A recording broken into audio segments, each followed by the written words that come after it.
Okay, can everyone hear me? Test, test. Everyone can hear me? All right, thank you. Welcome to our informational session. My name is Ken Paddock. I'm the county administrator. And we're here today just to give you an update on, I guess, two projects. One is our Emergency Services Center, and the other one is our Senior Resource Center, our ADRC. Before I jump in and start the presentation, maybe, wait, you can just get the next slide. Just kind of give you the format of what we're going to try and do today.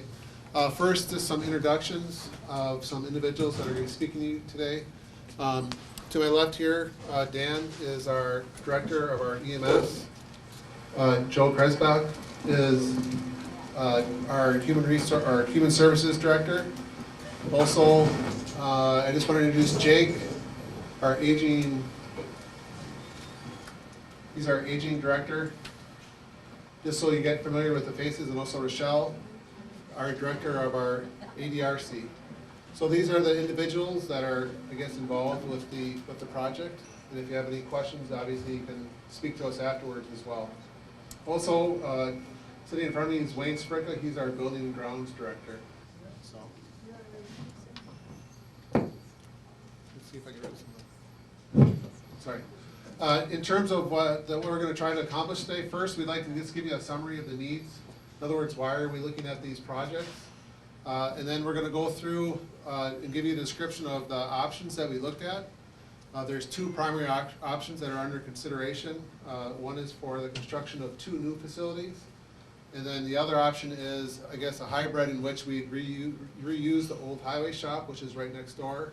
But there will also be related new construction for that as well. Then we're also going to discuss the cost for those options, and then also present what some of those next steps are in terms of moving forward. So with that, I'm going to start off with Dan, and he'll give you a description of the need and also, I guess, the summary of a new construction option. Good afternoon. Just a little bit about the EMS. The county's EMS department, the central office is located on 18th Avenue right in front of the hospital. I think most everybody knows that. That's where we are. We've simply outgrown the facility. We've been in there 25 years. When we built it, we never anticipated that we'd have the growth that we've had in EMS calls. And so we really have outgrown it. We've got 4 ambulances in this station, and we only have room for 3. So that's not a good situation. We have 12 full-time people, 4 at a time, that are there every day, 24 hours a day, and we only had original bedroom capacity for 2. So we've really outgrown our building. So we've started this project even before, I think, the senior center project. And originally we had talked about building a standalone type situation. A little bit more about the need. Our call volume has increased dramatically over the last several years. In 2012 we were up 13%. In 2013 we were up 8%. And then 5%, and then last year we were up 17%. Those are really significant numbers in a service in a small area. We had over 3,200 calls this year, requests for ambulance service. So it's a pretty busy service, and we have 3 staffed units 24 hours a day, and that's 2 here in the city of Sturgeon Bay, and 1 in the city of the village of Sister Bay. Then we have paid-on-call people who are on Washington Island and in Brussels. So to be able to meet the demand and the need for the county, we have people who are stationed in 4 different locations. So we're looking at how we manage that call volume with the people we have. The big challenge that we have in our county, obviously, is that we're narrow, but we're very long. And to get decent response time to people who need us to get there in a quick time, it's difficult to how you figure out where you're going to be and get there at the right time. So, those are some of the needs. It really is. The building just doesn't fit us anymore. We don't have a place to have meetings, training, or anything. So, our need has been established quite a long time ago. So the first option that we had was to look at a location on Michigan Street, right next to the surgery center, between 18th Avenue and the highway, on the south side of the road. So right across from the Y, I guess is maybe a better descriptor. So we set down that path. We got our funding for it. We set down our path to go there. We did some research and study, we had plans, et cetera. And then there was a discussion about, maybe we should look at all other options that might be on the table. And that's when I think we started to look at the option for, can the senior center and the EMS coexist in the same neighborhood? And can we reuse a building that has some life, hopefully has some life in it again? So I think once we started looking at that and came up with the fact that, yeah, we probably can, now we've headed down a little bit different path. So if we were going to continue, if for some reason something would go sour and we couldn't do the project next door, we would probably go back and look at the concept of where we were going to be originally. This is where our building was going to be laid out. This is Michigan Street. This is the highway, and we were going to be located right on this plot of land here. Because of our growth, the building is divided in. One thing that I think people need to understand is that because our people work 24-hour shifts, it's just kind of like a house for them. They spend more time with their EMS partner than they do with their own partner. And so we try to make that part of the building a more homey atmosphere. There's a lounge, there's places to sit back and kick back in a lazy boy, which, as the call volume is increased, they don't get the chance to see as often. But so the building gets kind of split up in two pieces, which is the administrative and the office area kind of up in the front area, and then the cruise quarters kind of back in this area that leads right into the garage. And so our anticipation for the future is that we need 5 stalls too deep to accommodate 10 vehicles. We have, like I said, 4 ambulances, we have 2 command vehicles, and if we ever get into doing interfacility transports, we may add a few more to that, so we will fill up the garage rather quickly. I think that this is a reasonable alternative. The good thing is I think if we go to the project next door, you can take this footprint, if you will, and really place it on top of part of the garage space of the county highway shop, and then pretty much build from this portion out as brand new. So that's kind of the option that's on the table for us right now. So it doesn't change, I don't think, our needs. We develop these based on needs and try to look into the future a little bit so that the day we go into it, we're not already too small, so with some growth to the future. So we try to be very accommodating in that standpoint. So that's where we are right now with the EMS side of things, and we just want to be able to provide a good place for our people to work, and then be able to be in a good location so that we can respond and take care of all of us who have gray on us.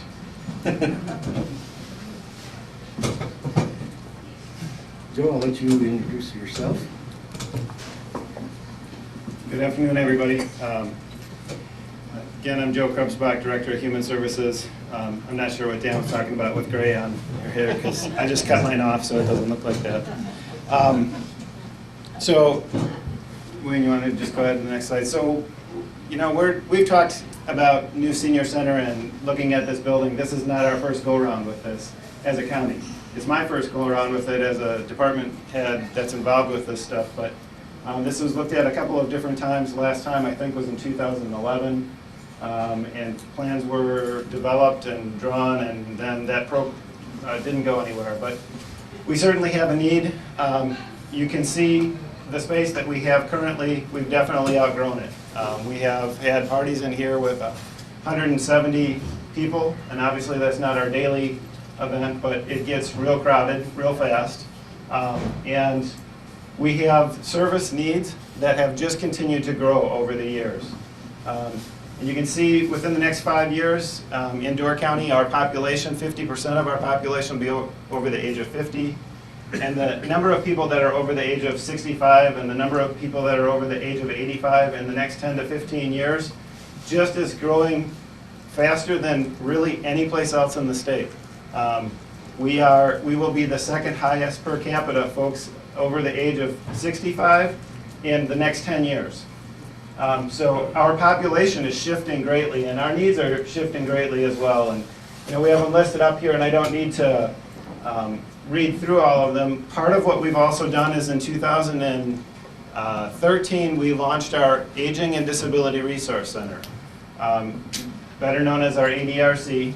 And that program provides a lot of information and assistance to seniors, not just people who come here for a meal program or the activities or the exercise room that we use, but they're out dealing with people all over the community and all over the county. So we really cover all ends. Another program that has grown really fast is our meals program. And so we have, I don't remember the number, Jay could probably tell me, but I think over 37,000 meals that came out of this kitchen last year. Some of those meals are served here. Some of those meals, we have 4 other sites where we have hot meals. But a lot of those meals are going out to people in the community on Meals on Wheels. And if they're beyond the range that we can get them a warm meal, we bring frozen meals. And so that's a program that's really grown, and that's gone throughout the community as well. So those needs will just continue to increase as we age in Door County. Wayne, you want to go ahead with the next one? And again, we just don't have the space that we need right now. Most of you know there's a trailer outside. There's a few staff members in here who are wonderfully adaptive, and they're working out of the trailer outside. Having appointments with people here at the center is difficult. Some of you may know, we also started the ADRC out over at the Government Center on Nebraska Street, and we quickly outgrew the space needs there as well. We tried to do that as a way to kind of hold off until we were going to do something with the senior center, but we put this in about a year ago, the temporary space, and we're going to need to continue to use that to house our staff. We've got some information about updates that we need. Wayne could probably tell you more about that, but his guys seem to be here quite a bit fixing stuff for us, which is great. But again, we just have a lot of outdated stuff. This building has been in existence, I believe, since '86. So we're looking at 86. Is that right, Wendy? Is that what you told me? Yeah. So we're looking at 30 years here. 40. Sorry, my math's not so good. That's why I went into social work. So, Wayne, you want to go to the next one? Oh, let's see. So, I want to talk a little bit about, we did the same kind of thing that Dan talked about earlier. So we've looked at a couple of different options now. Last year we went through a process. We did an RFP, we hired an architectural firm, and we looked at building a new building. And that new building was proposed to be right out this side of our building. And as we put that together, whether it was last year's project or this year's project, we're just looking at what are our needs as we go forward. Again, we're looking at elements that are necessary. We need space for our staff and our ADRC functions. We need space for events. We need space for classrooms and activities for folks. And we also do some outside things. We're hoping to expand some of that, but we've got a garden that we use. We've got flower gardens with raised beds. Those are things that have become more popular in the last couple of years. So the first project that we did, the building size was about a little over 24,000 square feet. And what we needed for physical space, including the parking lot, was a little short of 5 acres. You want to do the next slide for me, Wayne? So this is a drawing, and it just depicts where we put the building. This is our current senior center that we're sitting in right now. This is our current parking lot. Our proposal was to put the building here with a new parking lot that ran out into the fairground parking lot. And some of the stuff back here, the pickleball courts, Judy, our director, our aging manager who was here when we helped with this project, she's been pushing us for these pickleball courts. They seem to be very popular. But really the building is the main focus that we were looking at, and so that's where it was going to physically be located. Wayne, if you can flip the next slide. Well, that's just a better shot of it. We'll keep going here. I don't need to. So this is the inside of the building, and again, if you think about it, it was turned the other way. It's turned this way in the last project. And this, the way we had this set up was split out. So we had a dining facility. We designed that dining facility to fit about 170 individuals. Over here were activity, exercise, and classroom areas that we could use. And then this side was really ADRC and staff functions where people could meet with the consumers and help people get services. Go to the next one. This is just a conceptual drawing of what the outside of the building would have looked like. Again, and we're now facing it. We'd have been on the other side of the building, looking this direction. And this is the old senior center, and those are the wings. Again, over here was the activity kind of stuff, dining area in the middle with office spaces on the left. Go to the next one. I'll keep going, Wayne. It's just a top view of it. Again, same as what we were looking at for the last one. So again, in that same project, as Dan indicated, after some issues with questions about leasing the land, because the land we were originally looking at for EMS was not county property, it was hospital property, and they were going to rent it to us. So the board had some questions about that, and one of the things that they decided to do is just go ahead and let's look at another option. And so the next option that we're looking at is the building behind us, back there, the old highway shop. And so that was the second option. We did the same process. We went out, we hired an architectural firm, we brought them in, and they've done some preliminary look for us to say, will the two buildings that you had fit into one space? And if so, is this space back here conducive to how you were trying to set things up? So if you want to go to the next slide, so again, currently senior center's here that we're sitting in, and this is the building back there. So there are lots of proposals here, lots of things that are, I would say, in draft form. None of this is set in stone. You'll see some office spaces and how they're set out, and those aren't exactly how we're going to do it. This is really more conceptual and try to get an estimate on what might it cost us and whether or not we can use the space. And what the architects came back and said is, yes, you can use the space. There's plenty of room here. It's actually bigger. Once you see how it's designed, it'll be bigger than the two other buildings that we had put together. So again, it's two options that are going to go in front of the county board for them to decide what to do next. Just some quick description where this flagpole is. It's where the gas pumps are out there. Part of the proposal is to remove the underground gas pumps and move those to a different location, potentially. Still some discussion about that, but Wayne's got the highlight over there. That's where they would be moved to if they are moved to above ground tanks. So we would be entering the building, the senior center part of the building, right there, where there's a door on the side that would be adjusted a little bit and moved down, but that would be the entrance. Before we go to the next couple slides, I'm going to jump to some stuff Dan talked about. So this is part of the bays right now that we have in existence, and this would be an addition of the same EMS design building, basically, that they had at the other site, just added on to the north end of the building over there. So I'm going to go to the next one, Wayne. So these are just some drawings, and again, trying to give an idea of what it might look like. So this is from across the street over there, looking over. Obviously, the city building is gone because that's where the picture is taken from. But from a conceptual point, that would be what you would see from the road on 14th Avenue. Again, coming down 14th, this is the same path that we're going on here.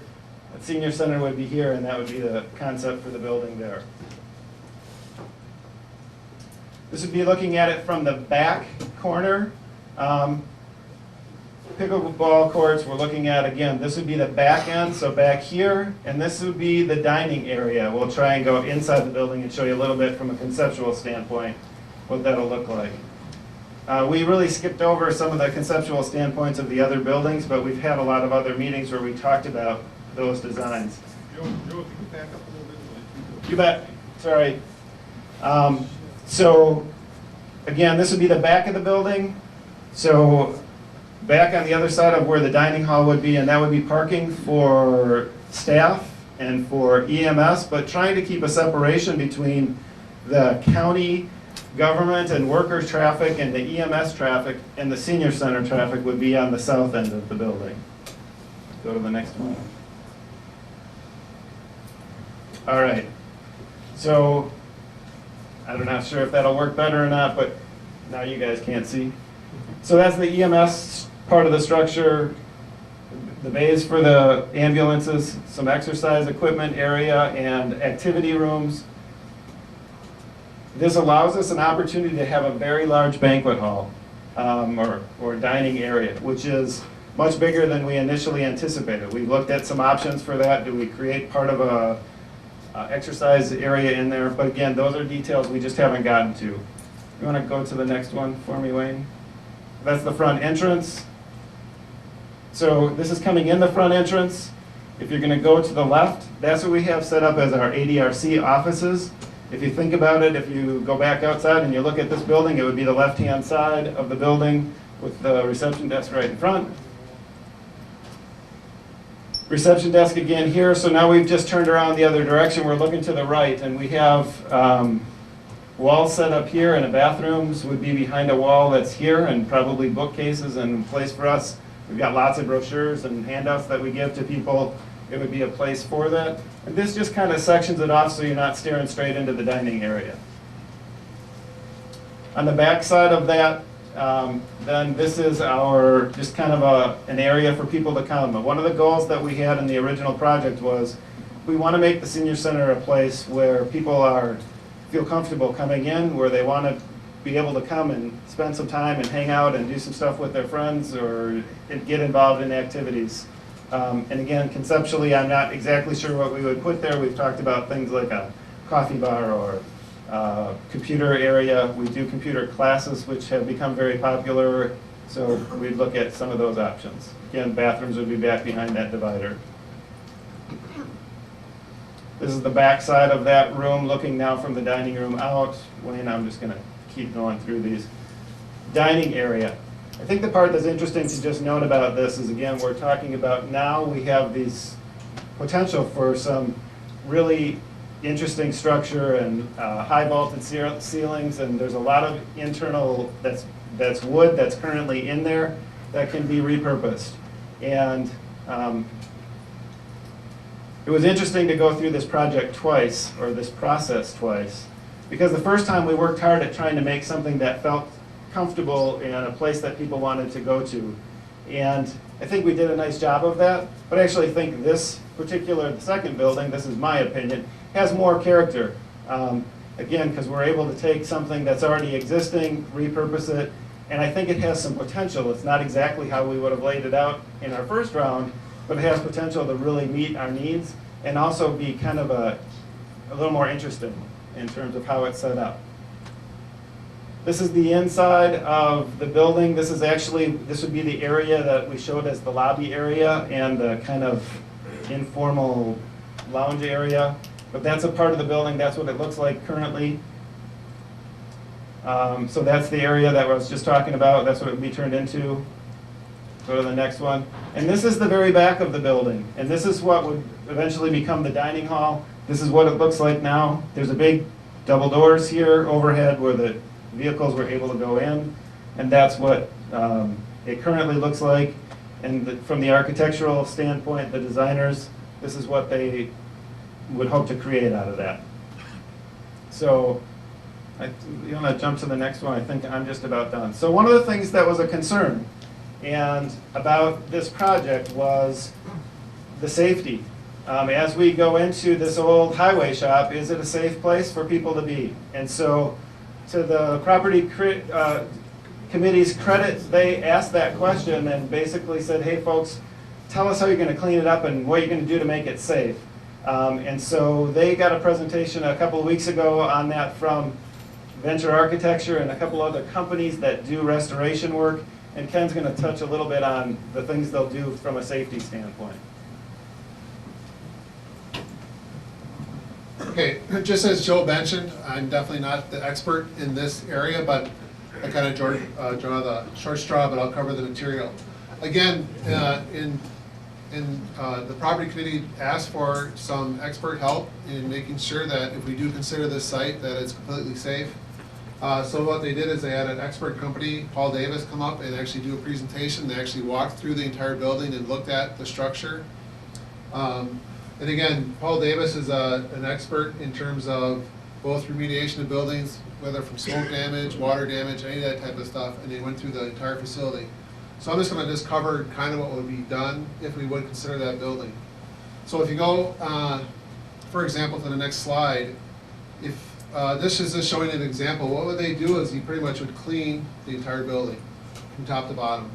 And really what they use is it's kind of interesting technology, but they actually use a baking soda wash that actually go through and scrub the entire building, both the wood material and all the rock material throughout the entire building. When they do that, and take off any of the materials that are in the building, and then you actually come back and you seal it. And that actually takes care of any issues related to the building itself. So this is just showing an example of how that technology works in terms of what it looks like when it's clean versus not clean. If you go to the next slide, we actually see examples. This is actually a basement area of an area that they did not clean yet. If you can't see it very well, it's pretty much black, both from contamination and mildew and so forth. What they do is they do the same thing again. If you go to the next slide, you can actually see they wash or clean everything, get everything done, and they actually come back and then they seal it. So it's a very good technology as far as getting any odors out or any materials that are I guess, negative. If you go to the next one, they gave us an example because we're trying to understand one of the big concerns obviously with a highway shop, what type of odors or other kind of contaminants do we need to worry about? And actually one of the examples they brought to us was actually the Preble High School where they had the fire in the gymnasium a few years back. If you can imagine it, actually fire is one of those most difficult things because the fire actually pushes a lot of that odor and soot actually into the pores. So it's very hard to get out. And again, they actually walked through with the property committee actually that process of actually taking care of that.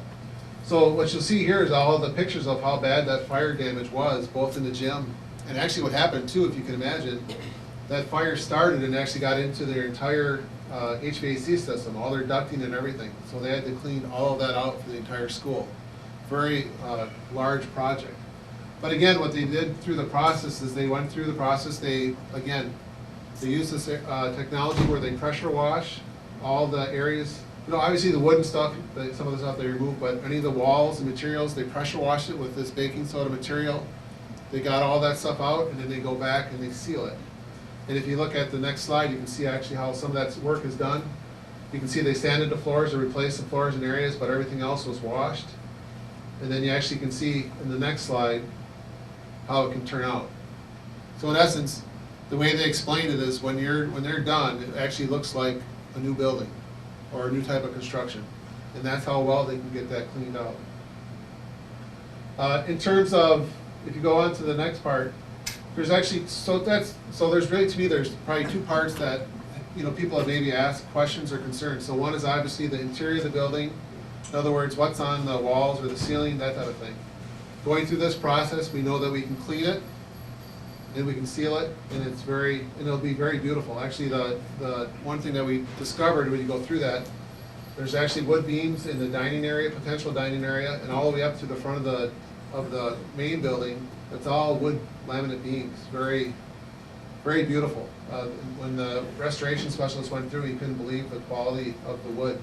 He says it could turn out to be very beautiful in that sense. The other part of the mitigation is obviously the flooring itself. So obviously as a highway shop, is there any concern with contamination that could be either underground or actually seeped from underground from other parts of the property itself? Well, we're doing two parts. One is we are actually doing testing, so we're getting testing done on the site itself. So we're actually doing cores inside the building just to make sure we know what's under it. But the other part of the process is that for many buildings now, what they do is they call it vapor mitigation. And in essence, what would happen if we would use that site, the entire floors would all be torn out throughout the entire building. And then what they do, and you can see through some of the examples, the first step is obviously to go through, you tear out all the floors. And then what you can do is if there is any areas where there is any contamination, you can remove that, if there is any. If there's not, you can leave that material there, you re-level it, and then we can put down a new floor. Before we put down a new floor, the new technology that they use is what's shown in the middle here. It's called the vapor mitigation. So in essence, you put down a barrier over the ground, and then you do everything on top of that barrier. And then what happens is that anything that's in the ground, if there was anything, for example, one of the common things now with buildings is radon. Obviously, we have a lot of clay. But what it does is the radon or any of those contaminated vapors would come up, hit that plastic, and then it goes out and it gets vented out. If you go to the next slide, they show examples of where it's been done in other buildings, going through that same process. And again, they're showing the barriers going down, going through the process. And then this is the technology that's actually done. So if you look off to the side, the vapor barrier is put down, and any of that vapor and water is actually channeled out to the sides of the foundation. So like your traditional home, you have your water would be channeled out in the bottom channel, and then in the channel above, in this case, we'd actually have tubing that actually take any of the air and vent it up. So again, it's another technology that's used both for, in this case, could be used for that building, and you probably actually use some of this technology even in the new construction, just because of radon concerns. So either way, whether we use that building or even a new building, we probably use some of the same technology in terms of mitigation as far as any of the types of materials from the ground. So that just kind of gives you an idea for that. We'll go to the next one. So again, this next one's just showing, for example, it's kind of maybe hard to see, but maybe just to explain. Again, in our case, if we would reuse the facility, what you'll see is kind of the building itself, but you see a whole bunch of lines. All we're trying to show is that would be all the areas where we'd have the technology implemented, just again, as far as the vapor barrier and those things trying to capture air and getting it out. So it's just how the building would be designed and constructed to take care of that. One of the things that we thought was very impressive, actually the firm that we hired, this is actually their offices that they converted over. It's called the City Lights Project. It was a gas light company, and actually what they did is they did coal gasification in the building. So if you can imagine burning coal and the soot and the smells and all the vapors from the gas and all the stuff from that, that was a building that they used, and they actually had some historic pictures of it, and they actually show the old kilns and everything in the photos itself. And this firm actually went through and they bought this building. And if you go to the next slide, they went through almost the exact same process. So in essence, they cleaned the entire building. In certain areas, they actually replaced the floors in terms of the process. And then if you go to the next slide, you can actually see now it's their corporate headquarters for their firm itself. And actually being, relying on that old architecture makes it a very attractive and unique building. So it actually was kind of something that was very exciting when we went through that process and they explained it as far as the potential in itself.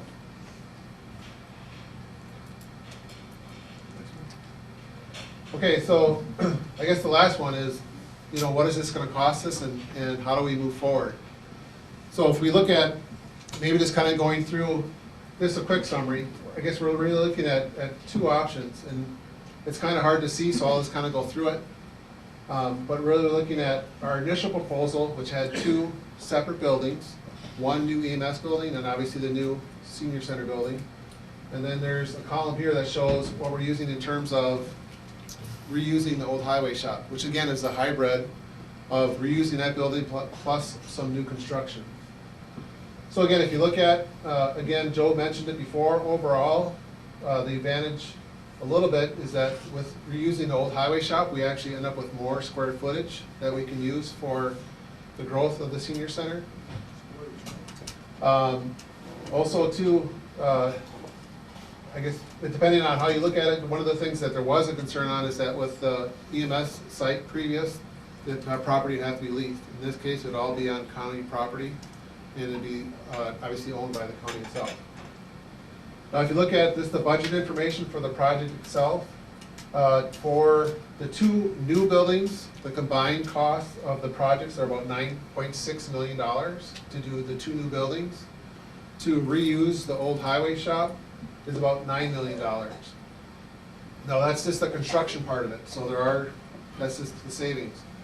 Now, what we're trying to do is, obviously, moving forward, we're going to make sure that we have everything accounted for and we have everything planned for. So we went further and we asked our contractors to go further and making sure we account for all potential costs. So then what we did is we added on what we call special costs.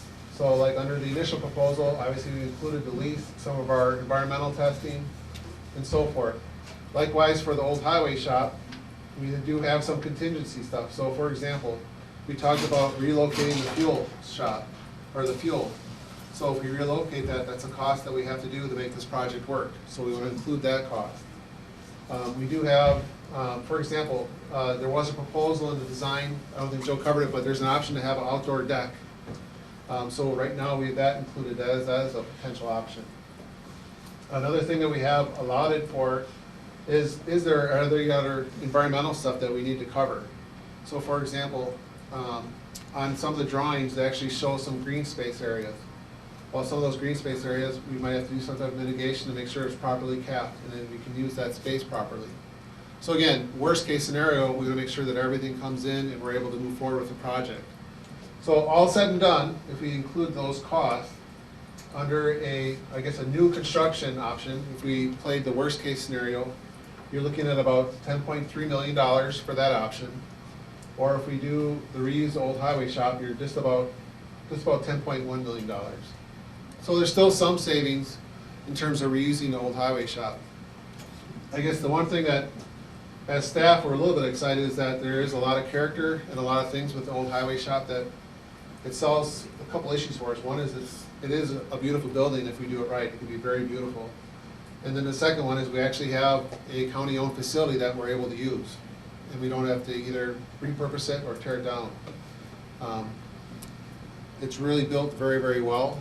And there's a lot of life left to it in our mind. So, but anyways, that gives you an idea. I think the one thing to kind of break it down is, I guess both projects are both viable. They're both close as far as cost, but obviously there are some advantages and disadvantages of each option as we move forward. In terms of the cost, a lot of people say, well, what is that $10 million? What does that mean to me? Go to the next one. To actually do the project itself, we do have some money set aside. We have about $1.8 million currently set aside. The rest of the project would have to be bonded for. And when you do bonds, you can look at different terms. So for right now, I'm just talking in general terms for you because obviously we don't have any of this stuff set. But to a tax bill impact, so what's your impact to a homeowner? If you had a house that was valued about $100,000, it'd be a cost to you about $12 per year. If you look at that cost over the term of a bond, for example, it could be a 15 or a 20-year bond, you're looking at the impact to you over the term of the project would be about $190 total. So either $12 a year or $190 total for the term of the bond itself. And again, that's based off a $100,000 home. So if you have a $200,000 home, you simply double those numbers and you know the impact. Okay. And again, just to reiterate, these are, I mean, they're just estimates, just to kind of give you an idea. Again, this is based off if we did bonds at a full $10 million. We may need to do that, or we can come down, and obviously the cost would come down respectively for that. So that kind of gives you the background of the two projects. In terms of moving forward, obviously our goal today was we're doing a session now, and then one also tonight at 5:30. I guess our biggest objective is to try to get the information out of what we're trying to consider.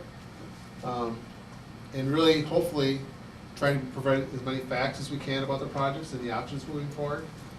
The actual project itself, Venture, will actually be presenting their study results to the county board next week, Tuesday, at the county board meeting. And it's really up to the county board at that point in time to, I guess, really make a decision of what they want to do. They could decide to do nothing and ask for more studying to be done. They could make a recommendation to go with either new options, or they could make a recommendation to go with the existing highway shop. So I guess it's really up to the county board to decide next week what they would like to pursue. I guess before I conclude, we'll definitely take some questions if there are any. But I guess the one thing I would also like to point out is we do have a number of our county board supervisors here as well. Maybe you guys could just raise your hand. Because, yeah, maybe you could stand up, they asked, if you could stand up. They're here to listen and also get comments if you guys have that as well. They're trying to get as much information as possible so they can make a good decision as well. And with that, I don't know if you guys have any other follow-up comments? Before we take questions. Before we take questions, I'm just gonna, I forgot to say something. You know, I've had several questions of people who have said, well, how do you get to this building? And not physically, but how did you come up with these shapes? How did you come up with the square footage? Before, when you sit down, I'm guessing Joe's experience is the same as mine. We actually sat with 2 different architectural firms. You sit down, they won't even let you talk about room size or space or how you want this room over here or there. You tell them room by room what you need and why you need it for that room. Everything inside, everything outside, size-wise, etc. And then they come up with the drawing. So it just, so we didn't pick that XYZ square footage.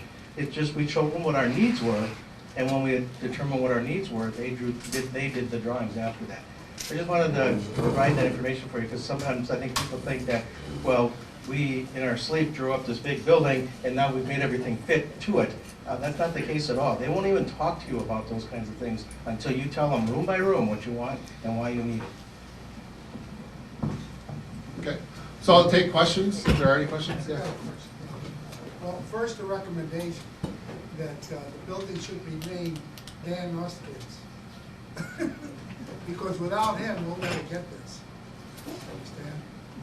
Understand? 2010, there was a proposal for the building to be over by the, where the jail's at. And the only problem we had at that time was that it was too far for the majority of the senior citizens to get to. Most of the population's on this side of the canal. This is an ideal situation. We're using the county property, everything's going along. We've always wanted that. And we've always wanted the EMTs with us. ADRC is a recent program, it's only 3 years old, you know that. You know, but we've had programs that covered those things.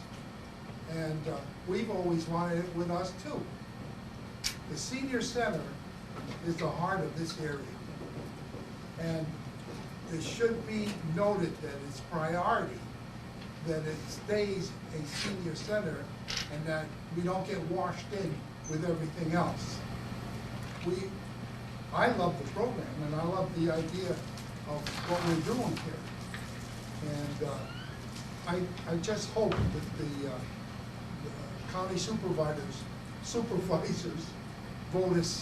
votes us this appropriations. Thank you. Sure, just maybe summarize, because it's hard to hear. I guess just to paraphrase, if I'm wrong, you can correct me, but just to paraphrase, the preference is obviously to have the center located in this location, which under both options for the senior center would be at this location right now. It's not being considered at the former Justice Center site. And there was, I guess part of the comment was to obviously support the project moving forward, and that there's a need for it. And the EMTs, we always wanted the EMTs first. Oh, and yes, and he appreciates the combination of the EMTs as part of the project. It was a good idea. Any other questions? Yes? I guess my main concern, because I've heard a lot about the contamination of the building, and asbestos and so on, can you guarantee that the seniors and staff will be safe if you build over in the highway department? Okay, the question is, with the former highway shop, based off what we know about the building, can we guarantee that it'll be 100% safe? And I guess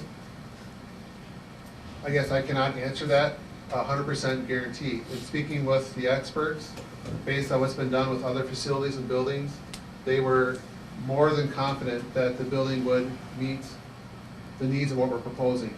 If you recall, it was a highway shop. There was people working in there for, I think it was the original construction of the building was from 1920s, and there was also an addition put on in about 1930, I think 2 or 6. So there's been individuals working in that building for that entire time.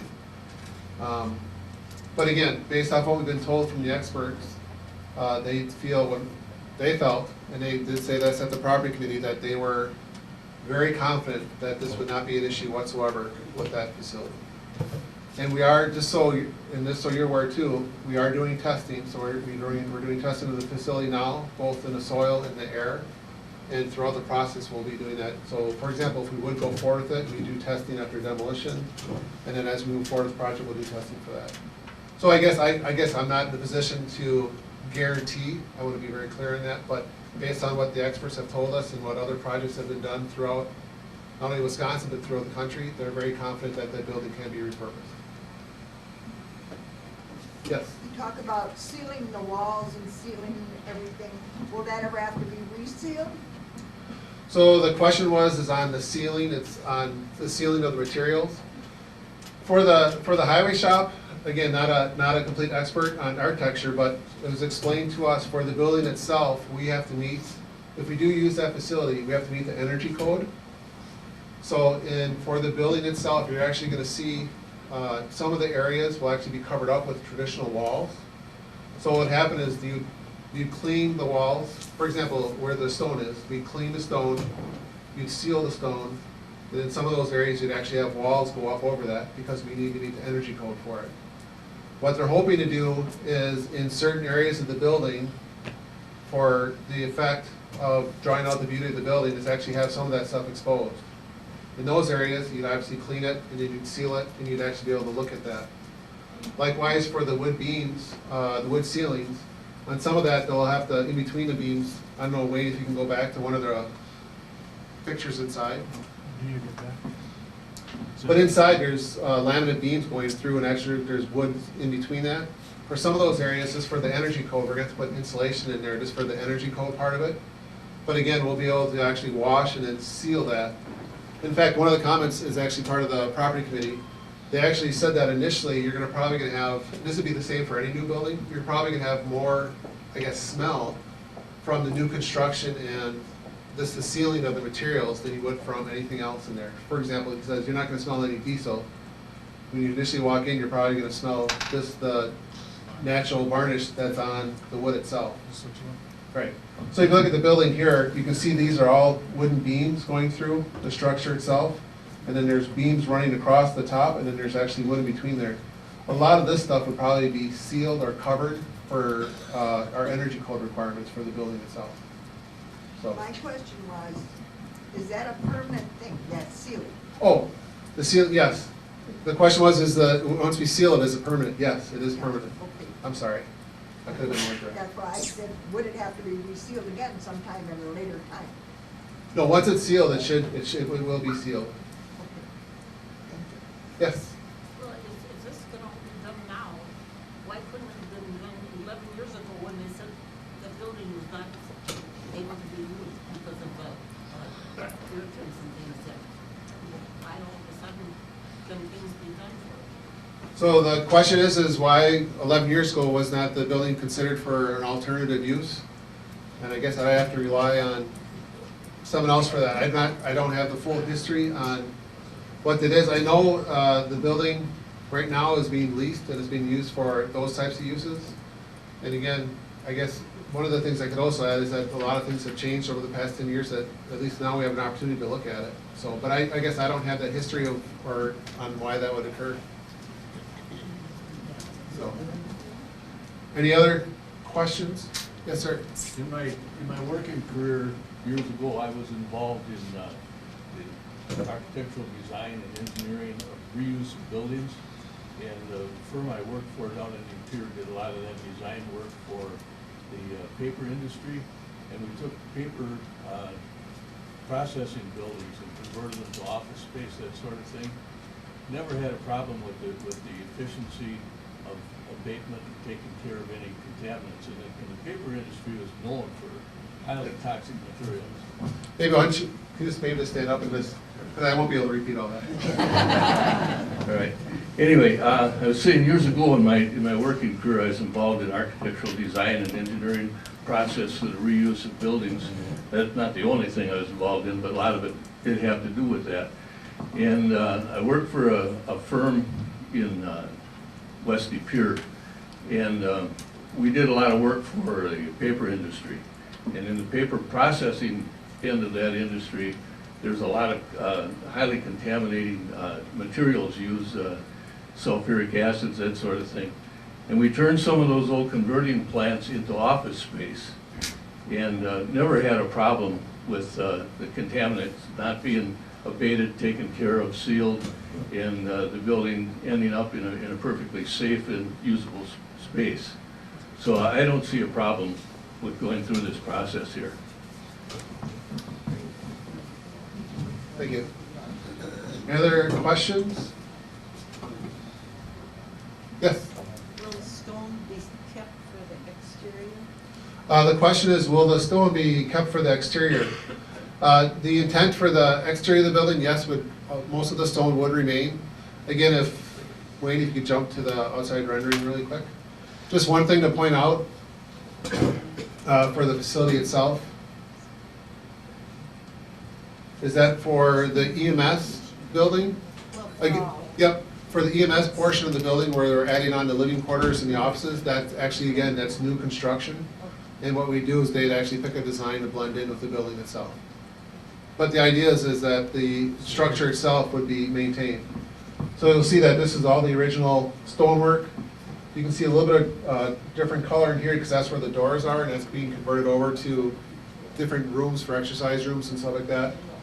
The red doors would represent, again, where the EMS, those current doors are for the EMS storage. And then the depicted in the dark brown, that's actually the new addition, that'd be a new material. Yes, sir. I think the county shop would be an excellent place for the ambulance and the county. The only thing that worries me is all us here, seniors, we pay taxes our whole life. And then probably, most of us will be dead before the county okays it. Okay, the comment, if I could repeat or paraphrase right. Well, it went 10 years already, or how many years? Well, the comment, I guess, is really that there's support for the project moving forward, but they'd like to actually see it happen versus taking another 10 years to move forward. And I think there's consensus among both staff and even the county board that they would like to make a decision. And that's why I guess we're here before you today, because like I said, I can't stress enough, you have members here that are more than willing to talk and hear some of your comments. But again, we're gonna have a presentation done next Tuesday, and there could be a decision made. I know part of the discussion was, as staff, we put together our initial timeline. If they would authorize the projects to go forward, we'd hope to have something started by fall, potentially, if they would authorize moving forward. So I guess our goal is to actually make something happen. I just have a question. Sure. Does the county board members have any questions for us and any comments how they feel about this project that they can share with us at this time? Sure, I guess. We don't, I mean, I have no idea how any of them feel about it, or if they have questions about it, or Sure. their comments on it, because I agree with the gentleman back here, I don't know who's saying it, that we need to get moving on something. I've been here, I've been back in Sturgeon Bay for going on 8 years, and I've heard about this, and I'm gonna be dead before this building gets built. Okay. So I think we have to move on something, and because of the population growing, you know, it's looking at what our need in the future is going to be, and this is the time to do it, because the future is not that far away.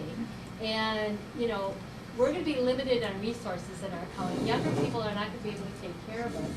So if we can incorporate some of the need into a building where physicians can come and do checks on us quick, or eye exams, or things they aren't gonna be able to handle for the larger population, this is the time to look at this building, because in 10 years, it's gonna be double the cost anyway. So again, it's the So the comment, my paraphrase. question Yes. is the county board wanna say, Yes. ask us any questions? and- Sure. or comment? Yes. And actually, Dan Offset, our county board chairman, is coming up.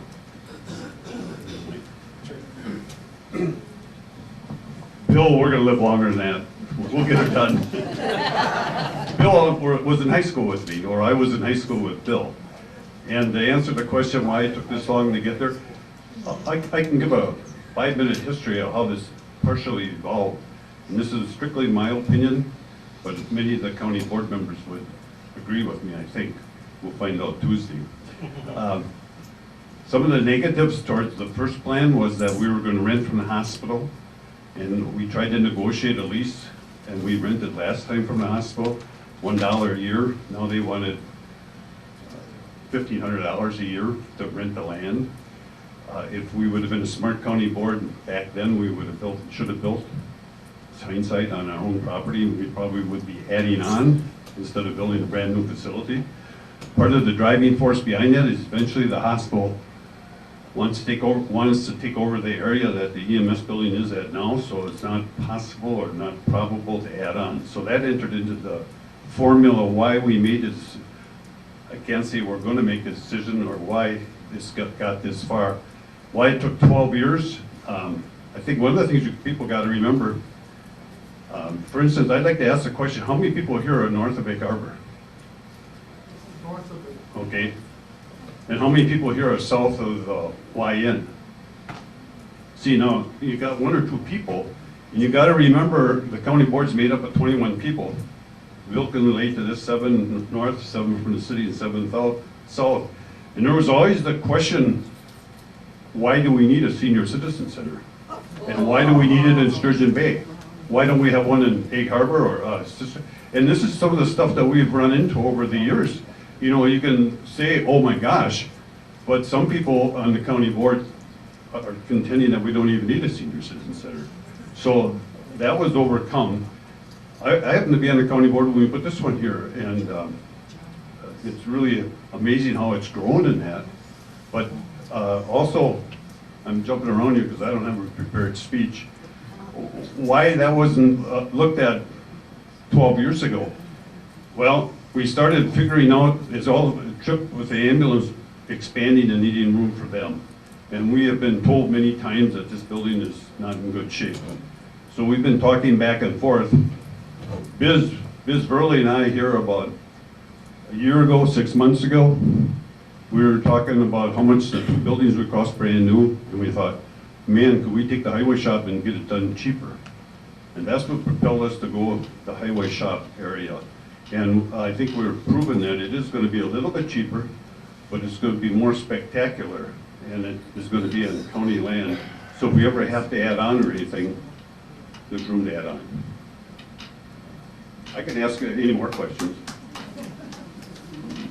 Go ahead, Bill. I just want to make a comment on the people, the other side of Egg Harbor and Sister Bay and all over up there. And I had a guy say to me at Sister Bay, do I have to run all the way to Sturgeon Bay to go to the senior center? But the next thing he said was me, oh, tomorrow I'm going to the Packer game in Green Bay. It don't bother him to drive down there, but he can't drive here to eat. So he should start to that. To give you a part of the reasoning behind this, Bill might have been on the county board where we had a major discussion on moving the senior citizen center out by the highway shop. The highway shop, the Justice Center and all that. And I think, you know, many of you know, I used to own North County Hardware. I think this is the hub of the city.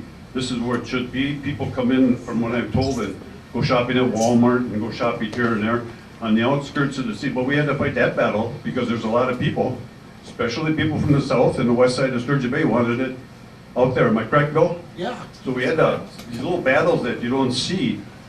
Eventually, I think we've come to a very good consensus, and I think we'll find out Tuesday that the county board is pretty much in favor. The only negative I've heard is the pollution aspect, and we think we covered that 100% by bringing in the experts and saying it can be done. Anybody else got questions? I'd like to make a comment. Go ahead. You say people south of the YN. Well, there are people south of the YN that come here, but Oh, they're not here today. Absolutely, I know that, but the majority of the people are, and this is, you know, I understand that. A lot of people come from Washington Island and use it. We know that, but you gotta know that the majority of the people at this site are from the Sturgeon Bay general area. Eventually, maybe we'll build a senior citizen center in Sister Bay and one in Brussels, who knows? But one thing at a time. But you have that problem, and I made a comment at a board meeting on Monday, that you have that problem no matter where you have a big city. Like Green Bay has their ADRC and their senior center downtown Green Bay. So Denmark has to come there, and you know, and Swamico comes there, and the Pier people come there. You have to have a main area, Yep. and then they actually take that area and expand the services out to their the suburbs area. The same thing happened when I lived in Madison.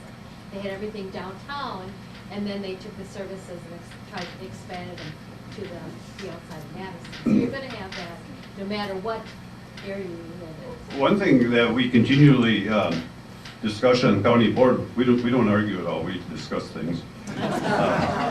Don't forget, the county is 80 miles long. It's very narrow, so it requires us to do a lot of stuff. And then we got Washington Island sitting out there that feels that they're not part of the county sometimes. So it's very hard to get everything done. If we were a square county, you know, we wouldn't need 3 EMS locations in the county if we were more square, you know. Four with Washington Island. So these things enter into the discussion, and this has been discussed for 6, 7 years. And if I've made the comment once, I've made it many times to the county board, it's time for us to phone or get out of the booth. And some other terms like that. Go ahead, Bill. One thing I want to say is, I don't think maybe the women have the biggest problem as a man. But when you lose your wife, and you gotta do your own cooking, this meal here for 5 days a week is a good meal that a man needs. And yeah. You know, and that's why this is so important. Sure, the girls all know how to cook, but I can burn water. This is Biz from he's the chairman of the property committee.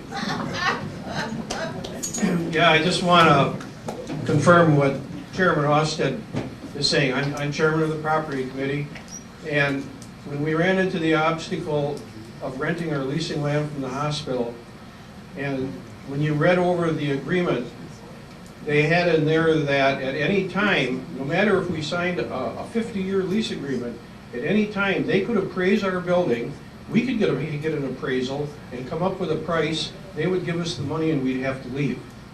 And the county board just felt that that's not the way to go. We'd rather have our own building on our own property. If someday it needs to be added to, we can do that. So the other obstacle we had was with the senior center going on the south side of this building, and that's all filled in property. And they're putting in the retention was going to be a real big issue. They talked about an underground retention, which could have cost maybe another $500,000. So with all this in mind, I went to Chairman Austed and we sat down and had a talk, and I said, you know, the highway shop building out there, we're still wondering after all these years of what we're going to do with that building. And I said, do you suppose that building is big enough to house both of these projects? And Dan said to me, Biz, that building is enormous. I don't know how many square feet, but it is big. And I said, you know, maybe if we put them in there, it could be less money than building these standalone buildings. He said, you're chairman of the property committee, call a meeting, get a feasibility study, and we'll find out. And that's what I did. It's about 6 months ago, we had a special meeting. We agreed to have a feasibility study done. We saw the results of it today. And as long as I'm still on the county board, Bill, if you've got a little time left in you, you're going to see the brand new senior center, because I'm going to push to move this whole thing forward. And I would like to see the ambulance department right next to us, because we might need them quick. That's right. They'll be real close. They'll be able to just come down short steps and right here. And the other thing I want to add is the property committee asked Dan Williams about the building, if he was on board with this project, and he said yes, he is. We asked the same question to Joe Kresbeck, the director of the Human Services Building, and he said this actually is nicer than the standalone building. And he was on board, and that was very, very important to the property committee. So now we're moving it to county board next Tuesday, and Venture Architects will be there and do probably about the same presentation you saw today to the full county board. And I think Chairman Austed and myself, as far as we're concerned, we'd like to move the project forward and go to phase 2 on it and get it going.